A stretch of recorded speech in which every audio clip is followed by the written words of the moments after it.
ala sayyidina wa habibina wa syafi'ina wa karimina wa uswatina wa qudwatina wa qurrati a'yunina wa dhukhrina wa maulana Muhammadin wa alihi wa ashabihi ajma'ina, amma ba'd.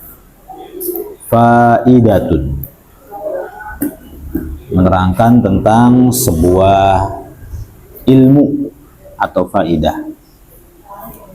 I'faful ab wal jad, menjaga kehormatan ayah atau kakek.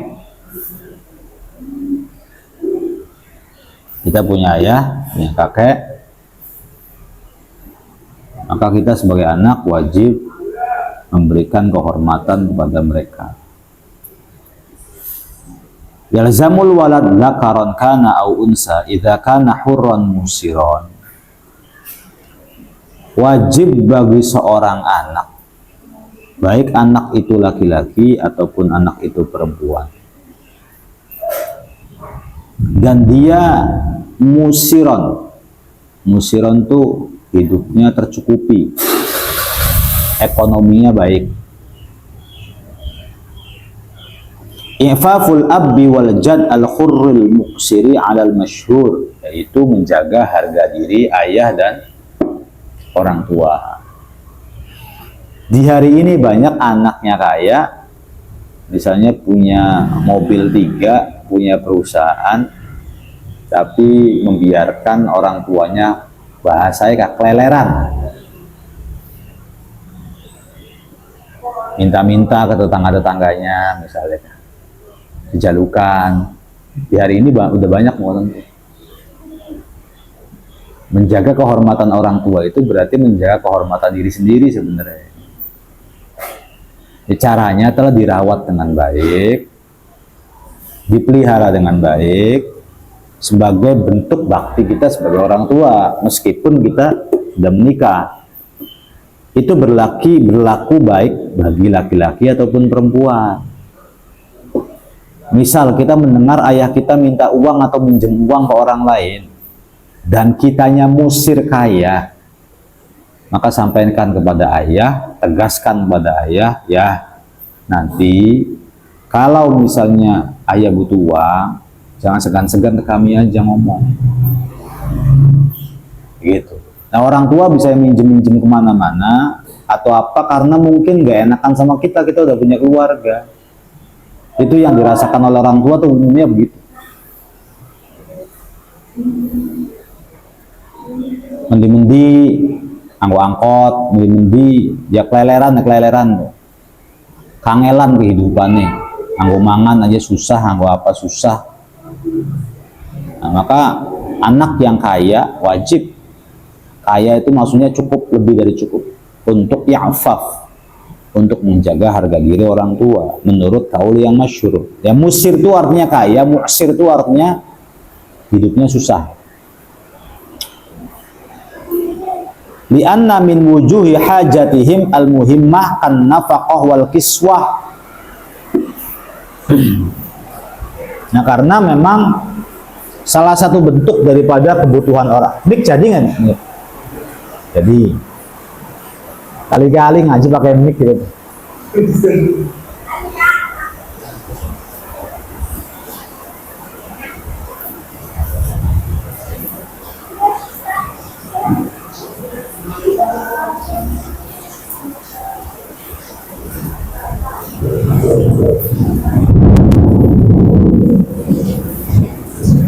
Kayaknya online-nya dimatiin ya, karena ada petir soalnya.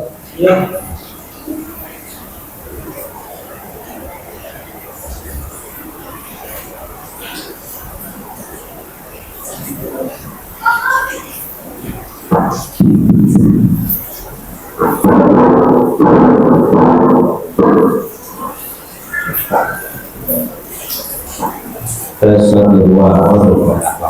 Kalau ngaji pakai ini, lianna hu min wujuh hajatihimul muhimmah karena faqati wal iswa, karena memang salah satu bentuk daripada kebutuhan orang tua yang penting itu ya nafkah ataupun pakaian. Ini singkat, tapi secara detail ini membahas tentang kewajiban kita kepada orang tua memberikan nafkah. Jangankan orang tua sendirian, di dalam bab ini membahas tentang apabila orang tua mau kawin atau nikah lagi. Ya, contoh, wali alla yu'arriduhum bizina al-mufdi minal halal. Ini salah satu gambaran ya, bahwa bisa jadi nanti ayah atau ibu kita meninggal salah satu. Jadi jarang orang meninggal berbarengan, jarang, kecuali karena kecelakaan atau gempa bumi. Biasanya meninggal secara massal, ya kan? Tapi kalau misalnya penyakit, ya biasanya ada urutan antri. Bisa ayah dulu, bisa ibu dulu. Nah, kalau kita menjumpai hal demikian, ayah sendiri, kemudian ibu sendiri, maka tidak diperbolehkan bagi kita untuk mencegah orang tua kita menikah lagi. Jangan nikah lagi. Kalau ayah nikah lagi berarti gak setia sama ibu yang udah disuruh.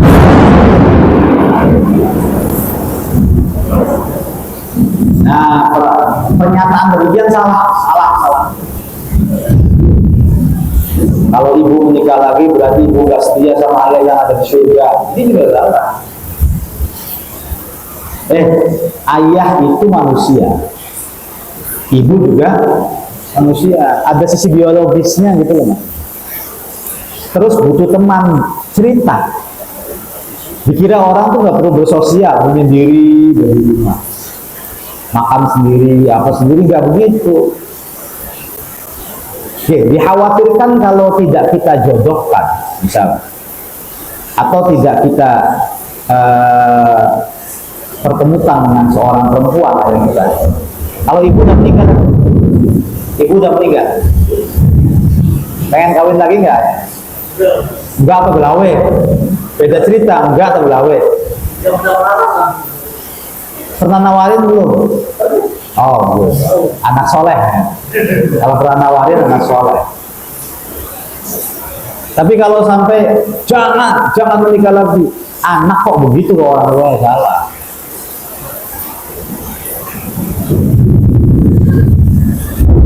Karena orang tua itu manusia biasa yang butuh ngobrol, butuh cerita, butuh memandu kasih. Ya, uang dikira apa sih? Dikira orang nongkrong tuh anak muda aja? Enggak. Orang tua juga butuh tongkrongan, cuman bukan di mall, bukan di diskotik, bukan di jalanan, tetapi sama temennya sendiri, yaitu istri atau suami. Kalau kita bahagia sendiri dengan anak istri kita, tapi kita membiarkan orang tua sendirian, yaitu berarti kita mementingkan diri sendiri. Iyalah, mementingkan diri sendiri tanpa merenungi bahwa ayahku butuh temannya, butuh dilayani. Nanti anggoni atau orang-orang sejenis anggoni yang ditinggal sama ibunya misalnya, yang sejenisnya, orang seperti Roni atau seperti Anggoni yang sejenisnya tinggal ibunya, nanti mereka kan bakal menikah. Anggoni bakal menikah. Kalau menikah itu nanti fokus sama anak dan istri, kita kan tanggung jawabnya di situ. Sementara kita bahagia, bisa di meja makan, bisa jalan-jalan, bisa cengar-cengir bahagia dengan anak istri kita. Lalu perasaan orang tua gimana melihat keadaan gitu? Ya kan? Apalagi kita tinggalkan ayah kita seorang diri di rumahnya. Wah, Islam sudah mengajarkan dia melas. Kadang ya orang tua juga nurut apa kata anak, kadang-kadang pengen kawin mami sih aja, Ya wis. Selama ini kan yang ngatur itu adalah orang tua ngatur anak. Sekian nih, wong tua wis tua, anak yang jadi ngatur wong tua jadi. Terus mama lo atau bapak lo cukup di rumah diem, gak usah cari cewek. Apa main open BO? Dia emang blori tapi ada solusi tidak? Jangan cuma melarang, jangan cuma mengharamkan, tapi memberikan solusi untuk orang tua yang memang dalam keadaan masa-masa sepi itu penting sekali.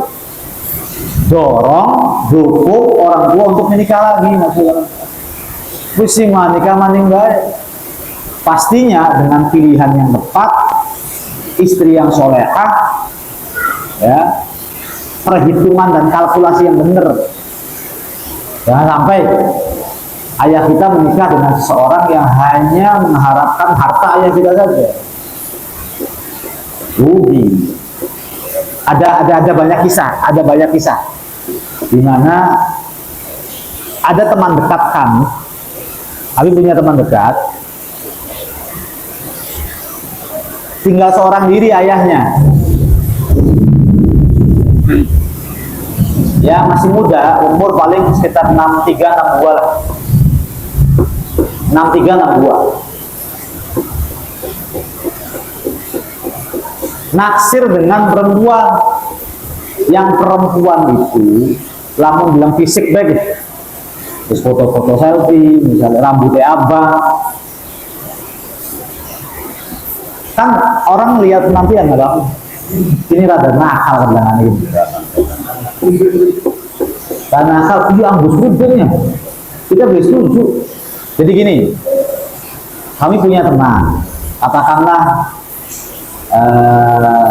ya orang dekat sini, orang area Megul, yang orang tuanya tuh menengah ke atas. Dia punya bangunan yang dikontrak dalam 1 tahun itu 100 juta. Dulunya bos rotan. Nah anaknya sekarang lebih berkecimpung di dunia mandiri, tidak bergantung sama orang tua. Bisnis mobil anaknya kan. Nah orang tuanya subuh. Sedangkan calon istrinya sebenarnya gitu, masih enom seumuran saya gitu. Masih sangat muda. Kan orang-orang seumuran nanti nih, asalnya umur 30-40 itu masih gaya-gayaan, puber-puberan, maksudnya nggak maksudnya kan? Bilang fotoin, bilang ngapain. Nah, kemudian ketika lihat dari penampilan aja kita udah nggak yakin. Nakal kayak sih, rambutnya diabang-abang, beli nganggo kudung, wapi riwayatin mudud. Mudud halal atau haram? Ya kalau laki-laki aja dimakruhkan rokok, ya perempuan juga. Nah hukumnya sama. Jadi bukan berarti laki-laki itu boleh rokok lalu perempuan haram, nggak ada gitu. Kami tidak terasa heran ketika ada perempuannya palpul, monggo bapak. Cuman etika kesopanan secara tradisi dan budaya Indonesia tuh merasa kalau ada perempuan wudhu tuh kayak rada riden gitu, ya kan? Ya gini. Ngomongnya beri pantes wudhu kan? Dosa? Enggak. MUI mengatakan apa? Makruh. Apakah makruh itu berlaku untuk laki-laki dan perempuan haram? Enggak, sama. Laki-laki makruh, perempuan juga makruh. Udud itu sesuatu yang bisa dihisap oleh semua kalangan, bukan laki-laki aja, perempuan juga sok. Cuman lihat secara urat ya, dipantas waktu itu doang. Ngerti kan? Kayak menunjukkan pergaulan yang rada riben itu aja. Ya wanita soleha tuh, umumnya nggak ada yang udut umumnya. Lakuin jari itu udut palpul, tapi saya nggak pernah tahu. Palpul, jadi cocok kita lah. Ya saya pun menganalogikan kalau orang tua saya menikah dengan perempuan semacam ini ya, jadi cuman ayu kelebihannya. Laki-laki yang umur 60 tahun juga masih melek melihat laki-laki perempuan yang cantik. Masih melek. Bukan hanya anak muda saja. Laki-laki itu sampai matinya, sampai mati seumur 1 tahun, 60 tahun, itu masih bisa tertarik dengan lawan jenis. Perempuan tidak demikian. Perempuan ketika sudah masa-masa monopos 45 ke atas, ya wis rada-rada pengennya kan ngurusin anak, kemudian ngurusin suami, ngurusin rumah, udah itu. Beda sama sekarang ya, perempuan sama sekarang umur 50 tahun, geng-gengan, joget-jogetan. Tak bilang teman-teman Abi tuh ya, teman-teman kami tuh. Lah sih jadi senam-senaman makonan kan? Senam haram enggak, cuman kan di depan umum. Iya. Di depan umum dilihat sama penjual ketoprak, mie ayam, bakso, pada melotot matanya. Ya nggak enak, haram jadinya. Tapi kalau dia nge-gym atau senam di tempat tertutup, boleh, nggak masalah. Tapi kalau tempat terbuka di lapangan, makanan gini gua lagi cerita apa sih? Kadang-kadang suaminya ngebolehin gitu aja, haram ya, haramnya. Suami haram untuk mengizinkan istrinya nge-gym atau senam di tempat umum yang terbuka. Kalau suami mengizinkan, membiarkan, dosa gayut. Iya. Salah satu, ada 3 orang haramallahu alaihimul jannah, yang Allah haramkan masuk surga. Yang pertama, mudminu khamrin, pecandu khamr. Yang kedua, wal'aq, orang yang durhaka kepada orang tuanya. Dan yang ketiga, wadayus alladzi yuqirru ahlah, si dayus yang diam saja membiarkan istrinya atau anak perempuannya itu membuka jilbab, pacaran, selingkuh, foto-foto gitu loh, bikin status-status kecantikan. Nah itu dayus kalau laki-laki atau suami membiarkan istrinya begitu ya. Jadi kalau senam-senam di luar sana kok mengizinkan, malah mendukung, mendorong, malah ngasih uang jajan bisa, dosa sih. Minimal ada pencegahan atau minimal ketidakridhoan kalau si suami nggak berani sama istrinya. Kan ada banyak sekarang suami sama istrinya rada penakut, begini rabi kan, dilarang, istrinya dilarang malah nyolot. Istri banyak kan sekarang, sehingga mau tidak mau suami tidak punya pilihan kecuali membiarkan istrinya pergi senam, tapi tanpa keridhoan. Dan itu nggak apa-apa, itu minimalnya menahan kemungkaran, mencegah kemungkaran. Minimalnya diam, nanti dari itu gitu. Jadi nahi mungkar hati gitu. Nah profilnya tuh begitu perempuannya tuh ya, profilnya begitu. Tapi kalau kita ketemu sama orang yang ahli senam, apa jangan kita jelek-jelekin ya, kita rawat dengan baik, kita apa, tapi kita membicarakan kepada majelis ini kan, ya agar kita memandang bahwa apa yang mereka lakukan itu salah gitu. Bukan pengen menghibah mereka, apa yang mereka lakukan itu salah. Terus udud, buka jilbab, perempuan buka jilbab udah salah, iya, sudah salah gitu. Apa sok alasannya? Mana ulama yang memperbolehkan jilbab diperbolehkan dibuka? Mana? Pengen tahu siapa orangnya, kitabnya mana? Sebutkan, jangan cuma ada seorang ulama yang mengatakan bahwa buka jilbab itu boleh. Jangan bicara begitu. Jangan bicara ada seorang ulama. Sebutkan ulamanya siapa, namanya siapa, kitabnya, pengen lihat teksnya mana, gitu. Dalilnya mana. Dengan ulama berbeda pendapat. Iya, siapa aja berbeda pendapat? Siapa? Jumhurul ulama mengatakan bahwa perempuan buka jilbab terlihat 1 helai rambut itu sudah neraka jahanam. Barangkali sudah pulau kaos ketat atau ya dicocok jam kanan. Tapi bapak kita pengen kawin ya bu. Ya kita kan pengen kawin. Tapi bapak kita pengen kawin. Nah ternyata ketika kita sudah menduga dia wanita yang kurang baik, kita telusuri rumahnya, di warung Kawung dekat rumah Ojan. Kata Pak Lurahnya masih punya suami gitu. Awas, bukan menghibah nih. Menghibah itu kalau kita sama-sama kenal, ngerti ya? Atau kita menyebutkan aib seseorang yang kita sama-sama tahu arahnya kemana, meskipun tidak disebutkan namanya, hibah. Misalnya kita ngomong, wih jasa palsu kawan, hibah kan? Ya kan? Oh hibah, gua kata pemimpin diperbolehkan, tapi itu bentuk hibah. Hibah yang menggunjing pemimpin itu hibah, tapi diperbolehkan. Itu. Oh ijazah palsu arahnya ke siapa kan tahu semua. Tapi wong ngerti aku jagat raya gitu. Rame kan ijazah palsu kan gini, nggak nyebutin orang Solo mau nyebutin. Cuma ngerti arahnya kemana kan gitu. Nah, itu hibah. Tapi kalau tidak tahu sama sekali orangnya yang membuat kita, orang mana sih? Ya orang mana nggak sebutkan, oh Jakarta apa biar. Tapi siapa orangnya, identitasnya apa, kita tidak menceritakan, itu sebuah ibarat aja. Arti ya? Nah, misalnya ada wali santri ini, kan kita ngacak random dan nggak tahu orang, biar jawab sekedar cerita. Di mampir warung Kawung, kata Pak RT-nya, kata Pak Lurahnya masih punya suami.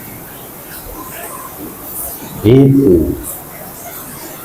Kemudian melihat antara chat suami dan dirinya sendiri ternyata belum mentawak. Belum tahu. Akhirnya tetap dinikahi oleh bapaknya.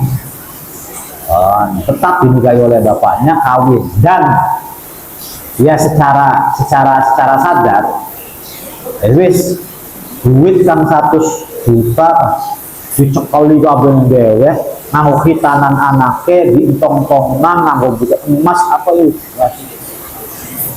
Satu, pernikahannya nggak halal. Dia kan nggak sah pernikahan. Nikah dengan istrinya orang nggak sah. Terus dinasehati orang tua, tapi malah ngamuk. Puber jadi terlambat. Ya, kan anak kecil biasa begitu. Disuruh udahan main PS-nya, marah. Ketahuan selingkuh malah dia marah, kan enggak? Ketahuan bermaksiat, diingetin malah marah. Ini udah umur 60 tahun, Pak, itu wanita udah punya suami, mabuk coba. Lah, si kayak bocah SD ya. Diingetin sih ngamuk.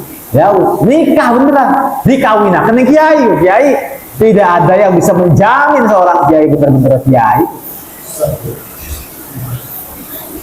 Berarti si perempuan itu mempunyai suami dua. Sonon loh. Poliandri. Kalau hidupnya di Papua, monggo kerso. Nggak usah ngaku-ngaku orang Islam melakukan sesuatu yang haram. Tapi ini hidup kita ini dijaga yang betul-betul menjaga syariat dengan baik. Nikah diporoti, entong ayam, entong bebek berarti. Nah, nggak tahu sekarang ditinggalin atau belum. Tapi kalau belum bangkrut kayak sih masih. Lamun wis ludes sampai semeter pun dia nggak punya tanahnya, baru tinggalin. Nah karena itu anak pun punya hak dan punya kewajiban untuk memilih siapa calon istri daripada yang. Jangan kayak wis kawin Pak kalau sawah besok juga kalau gelandangan boyo sok banget, salah. Kalau kita saja yang masih muda betul-betul menjaga diri kita agar lebih waspada menikah dengan pasangan kita, apalagi orang yang gitu, nanti nggak bijak kita. Ya, dalam memilih calon kan perlu waspada karena dia akan hidup dengan kita seumur hidup.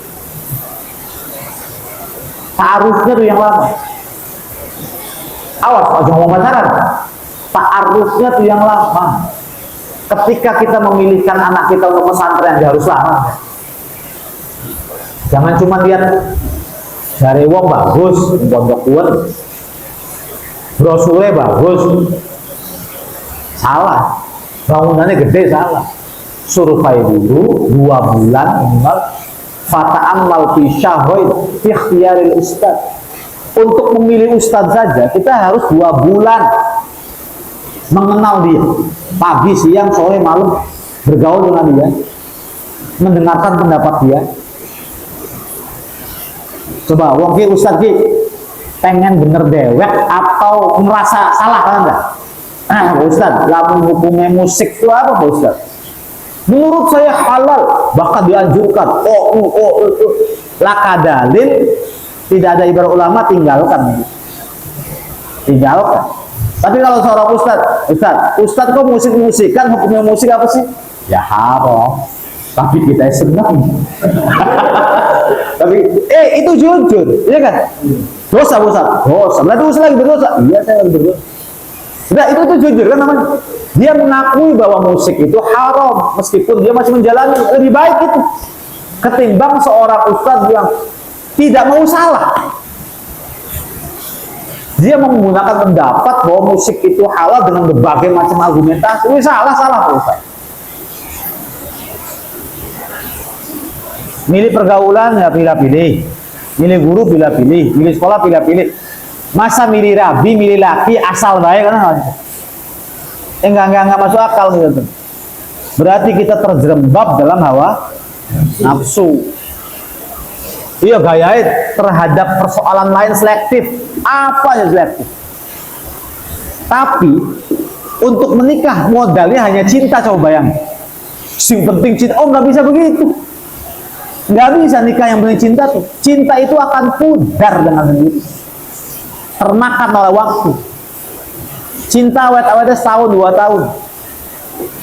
Lalu ketika kita mengetahui sifat aslinya, karakternya, wataknya, menyebalkannya, sembrononya, sombongnya, baru dikit demi dikit pudar, rasa cinta kita hilang pada dia, ujung-ujungnya kita selingkuh. Salah maning orang. Atau dia bosan sama kita, akhirnya dia selingkuh. Semua orang yang sekarang bercerai, bermasalah dengan pasangannya, sampai jambak-jambakan, sampai gono gini, mereka pun dulu itu membangun kecintaan selama 2, 3, 5 tahun. Jangan salah. Renungi coba begitu. Iya kan? Iya. Mbak, pegatan Mbak. Kawin bilang tahun, 50 tahun kita kawin. 50 tahun berumah tangga. Ya, 50 tahun saya berumah tangga dan saya ceraikan. Bayang. Orang pedes lah orang. Ada seorang kakek nenek masih sama-sama hidup, habis lihat di TikTok. Umurnya 90 tahun. Diceraikan oleh suaminya. Nenek diceraikan oleh nini diceraikan oleh aki-aki. Wis kuduwe bareng urip pengen mati ya bae dipegat. Alasannya karena 40 tahun yang lalu dia pernah selingkuh, baru ketahuan sekarang. Oh ya salah. Nah, disitulah kenapa kita harus betul-betul selektif dalam memilih seorang calon. Nah, salah satu yang akan membuat kita akan diarahkan sama Allah itu keberkahan dalam kehidupan. Nanti ya berkah ya. Berkah itu kan tidak mungkin kita harus mengenal perempuan sampai setahun, 2 tahun, 3 tahun, mencari tahu kepada tetangganya, mencari tahu tentang keluarganya, mencari tahu tentang iparnya dan sebagainya, kan rada suwe. Maka sebenarnya dengan modal keberkahan, maka Allah dengan sendirinya akan menuntut kita atau menuntun kita untuk mendapatkan seorang laki-laki atau perempuan yang sesuai dengan harapan kita. Modalnya cuma keberkahan aja. Kalau bukan keberkahan susah. Nah, keberkahan itu memang dicarinya agak susah. Tetapi dengan keberkahan itu Allah dengan sendirinya menuntut. Istri yang baik, ketemu sedina langsung kawin abadi coba ya. Pacaran 10 tahun, kawin baru 2 bulan pegatan. Dan itu, nah kalau untuk diri kita saja, kita harus selektif untuk mencari calon, hati-hati banget. Ya, kalau pilihan, lebih baik cepat menikah tapi salah orang, atau lambat menikah di umur 30 tahun tapi dengan orang yang tepat. Pilihan 1, pilihan 2. Ya. Tapi aja sampai 20 kok. Ya mudah-mudahan tahun depan kalau sampai 30 emak kita. Tapi kalau bicara terlambat atau segera, lebih baik terlambat tapi dengan orang yang tepat. Gitu loh maksudnya. Iya kan? Sini. Ini rahasia. Mudah-mudahan perempuan gak dengar. lebih baik dengan satu laki-laki yang nakal, gawe mengkel, ya, atau suaminya barengan dengan perempuan yang lain tapi soleh.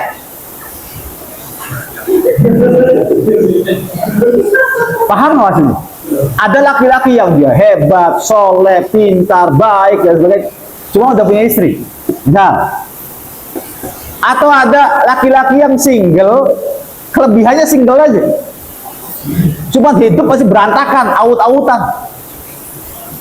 Coba kalau cerdas ya pilih mana? Nah, ini perkara yang membingungkan kan artinya. Tapi sebenarnya dalam hati kita pun berkata, iya ya, pilihan terbaik A, pilihan terbaik B.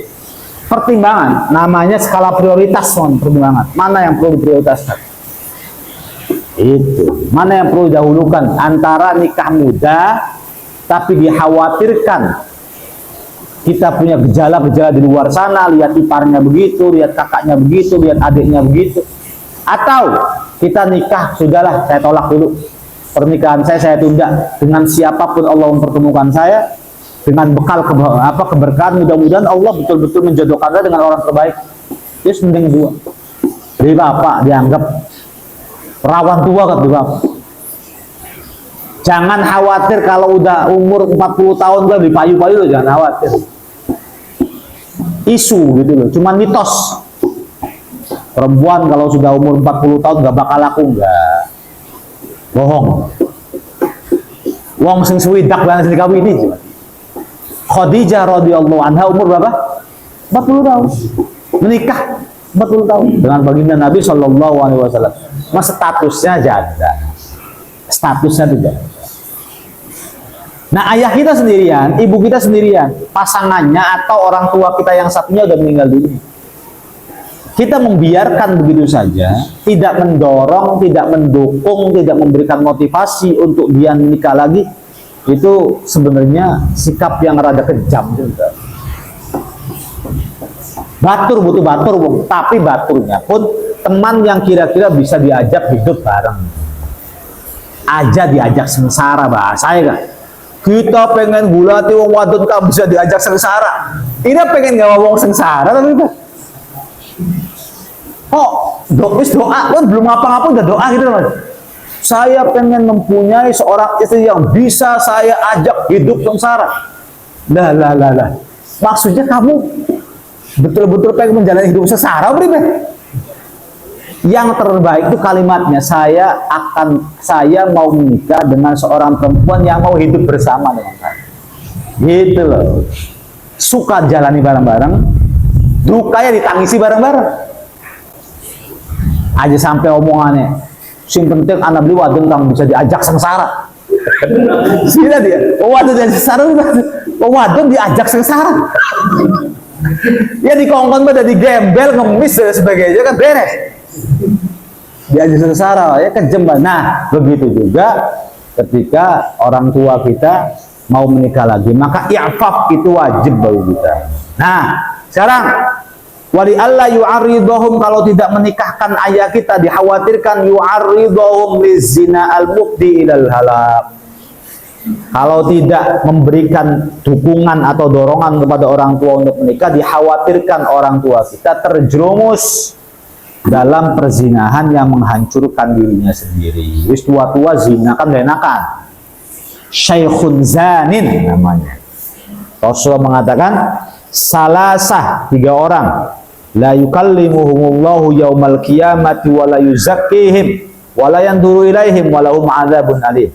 Ada 3 orang yang nanti kelak di padang mahsyar pada hari kiamat tidak akan diajak ngobrol sama Allah, tidak akan dibersihkan sama Allah, dan tidak akan dilihat sama Allah. Pertama, syaikhun zanin, orang tua berzina. Ya, pertama syaikhun zanin, orang tua Yang kedua, wa malikun kadzab, pemimpin yang tukang bohong. Tukang bohong. Wong edan kok nyoblos coba. Bayangin pemimpin. Wong edan kok nyoblos coba, bayangin. Bukan hanya itu ya, bayangin. Bayangin, kotak TPS kardus digembok.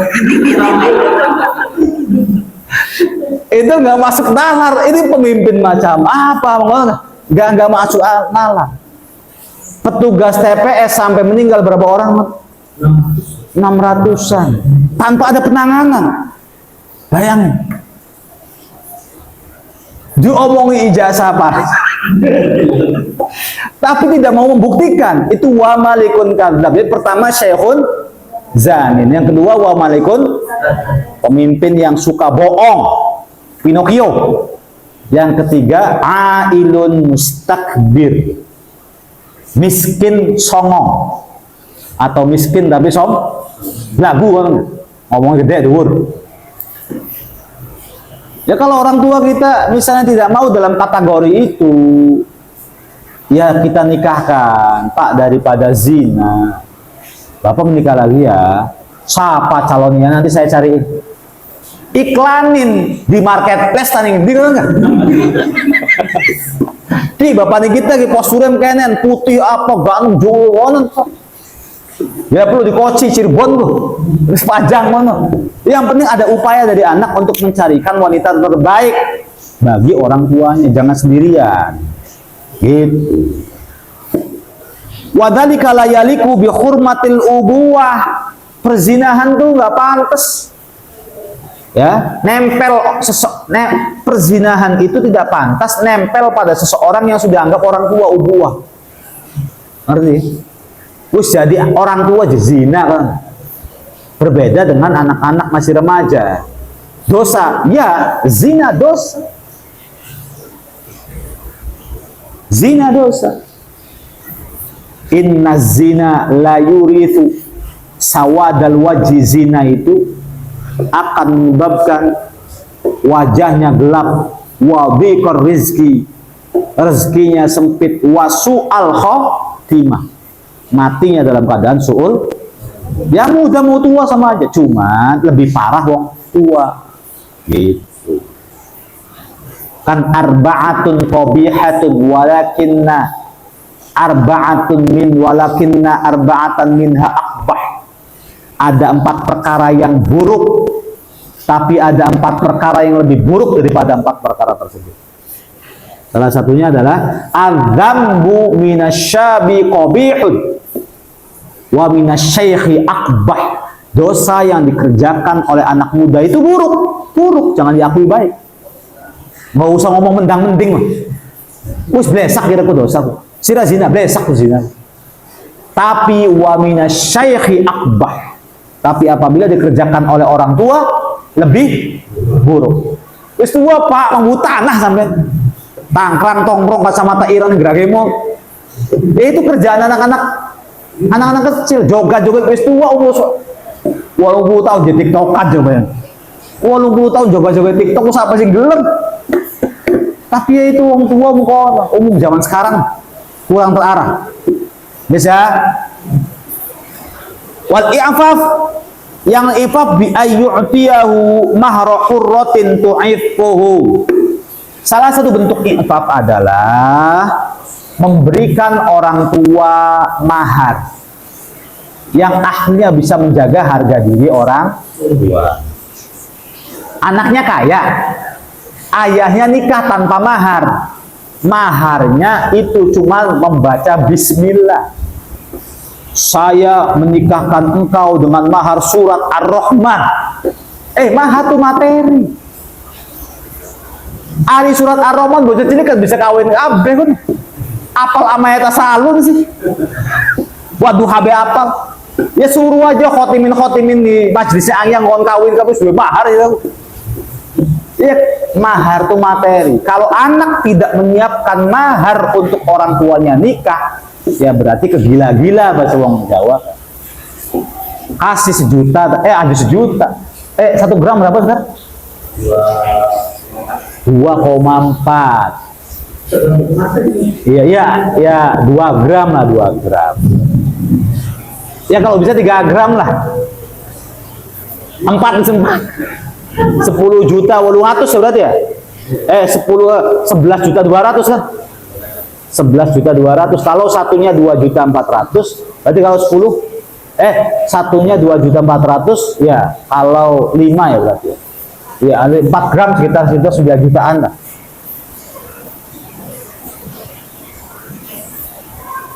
Ya apa 1 gram tak apa maksudnya, jangan Pak Bapak pengen Bapak pengen kawin ya, kawin tinggal kawin sih Pak ya, jam kono wong sugih jairaku.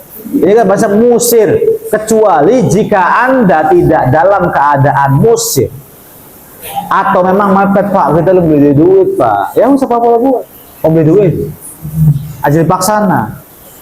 Au yaqula lahu ankih wa ana utikal mahar, atau pastikan kepada orang tua, Pak nanti nikah aja Pak, jamin maharnya dari saya, jamin mahar dari saya, kan legowo. Tapi aja ngomongnya baik dibayar ke. Ning zaman sekinku pirang-pirang mau kang kakek ngomong tapi tidak realistis. Nanti masjid saya sumbang 10 juta. Senin ngomong Selasa ngilang. Pirang-pirang ngomong lu. Umum ya, itu akan terjadi di masa-masa Abi nanti seumuran saya. Aimah romistin fala yalzamuhu azyadu minhu, maka nggak perlu nambah lagi. Wa inna ma yajibu 'alal walad i'faful asli bi syartain. Anak hanya berkewajiban menjaga harga diri orang tua itu dengan 2 syarat. Pertama, kenapa harus anak? Faqidi mahri hurratin, kalau orang tua tidak punya mahar. Hurrat itu artinya orang merdeka. Faqidi mahri hurratin, orang tua nggak punya mahar. Li'annal qadir, kalau orang tua mampu juga ala zalik untuk bayar mahar. Mustaghnin, nggak mungkin butuh anil walad sama anak, gitu ya. Terus muhtajin ila nikah, orang tuanya tuh mau kawin lagi, butuh sama pernikahan. Bi antatu qanafsuhu ilal waqti, dia tertarik untuk masih berhubungan intim misalnya. Wa illam yakhaf zinan kana tahtahu man la tu'ifuhu kasoghiratin wa ajuzan wa syauha, meskipun tidak dikhawatirkan untuk berzina ya, meskipun tidak dikhawatirkan untuk berzina tapi tetap punya kewajiban anak. Faidatun laisa lil walidain ilzamul walad binikahin man la yurid. Sekarang orang tua tidak boleh maksa anaknya nikah dengan pilihan orang tua.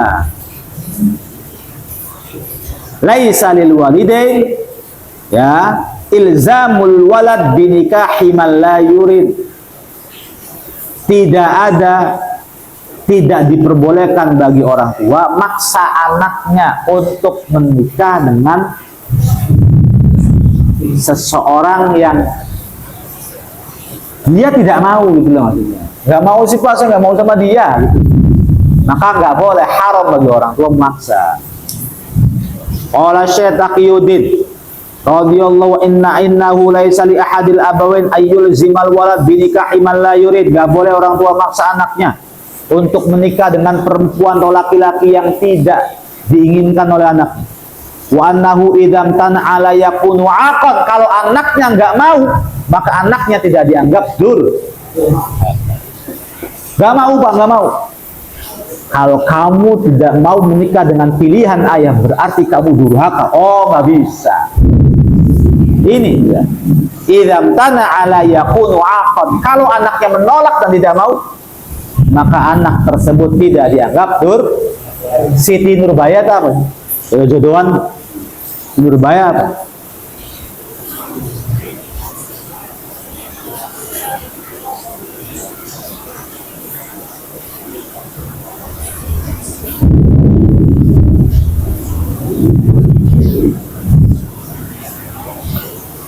Tapi wa idza lam yakun di ahadin, apabila tidak ada satu orang pun ayyul zimahu bi aqlima yanfuru anhu maka qudratihi ala aqlima tashtahihi nafsuh kana nikah kadzalika aula. Kalau tidak ada seorang pun yang mau menikahi perempuan ya, atau menikahi kita lah, tidak ada yang mau memberikan nafkah, makan, nafkah apa sama kita, maka nikah baik. daripada orang payu gitu kan, ngerti kan? Oh sudah kakak itu daripada, bahasa kasarnya begitu, daripada orang kayu. Ya gitu. Jadi semuanya butuh dengan sebuah pertimbangan. Kalau misalnya orang tua kok memaksa anaknya, nggak boleh. Tapi kalau nggak ada yang mau sama sekali, maka sudah anaknya dinikahi dengan seseorang pilihan ayah yang itu. Ini ayah, ini calon mantu. Ayah tahu betul calon mantu itu bisa kasih makan anaknya sesuai dengan keinginan anaknya, maka sudah sama dia saja. Ngerti kan? Karena dia bisa dianggap sebagai pengganti daripada orang tua. Wallahu a'lam bishawab.